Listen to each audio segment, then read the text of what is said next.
Howdy out there, folks. Today we're going to be looking at Joe, a film directed by David Gordon Green, who also directed Halloween and Halloween Kills, I believe. And stars Nic Cage and a young Tyler Sheridan. I believe it was released in 2014. And this is one of those fabulous films from the last decade.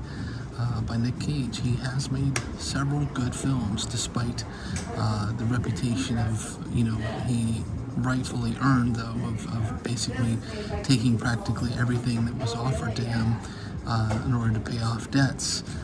But this flick is good. It's well written, it's beautifully acted, and is a haunting film. I mean, I think it harkens back to the more classic edgy Cage, a la Leaving Las Vegas or The Weatherman adaptation, maybe Kiss of Death.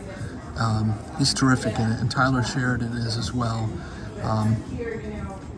The Standout, of course, also includes the man who plays the Tyler Sheridan character's father, who apparently was basically a homeless guy that the director and producers found in Austin, and they just basically cast him in the role, and he does a really effective and haunting job in the part, and really allows for the film to have an air of authenticity that dramas of this ilk often lack. I think Nicolas Cage's last ex-wife said that this film was the closest to who Nicolas Cage was in actual real life. I mean, his personality in the film is essentially him, and he's great. I can't say enough about the flick. I think it's a movie that sits alongside of Mud, another Tyler Sheridan movie that starred Matthew McConaughey. It's kind of a similar vibe going for it, but I really give Nic Cage a lot of credit for this performance.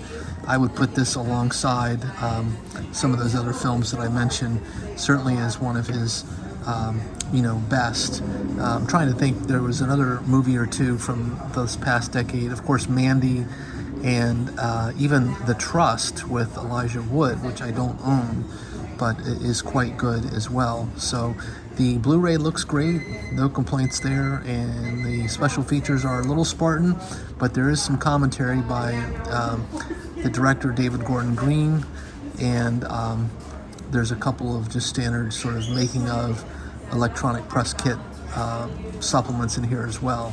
But I think I picked this up for about $10 new, and it looks, sounds, and comes off as a very effective drama with some real moments of intensity and sort of thriller aspects going for it as well. I think it's just one of those fabulous films that didn't get seen enough, that is a nice counterexample to all of the other films that Nic did in the teens that sadly kind of muddied the waters.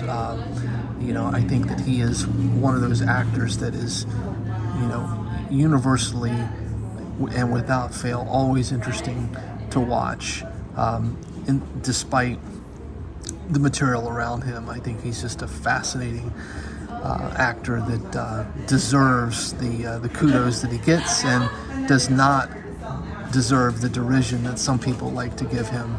So on that note, I will also mention there's a fabulous book that was just published called The Age of Cage, which I highly recommend.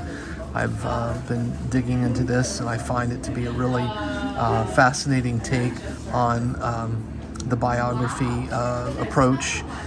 It's really just about his movies.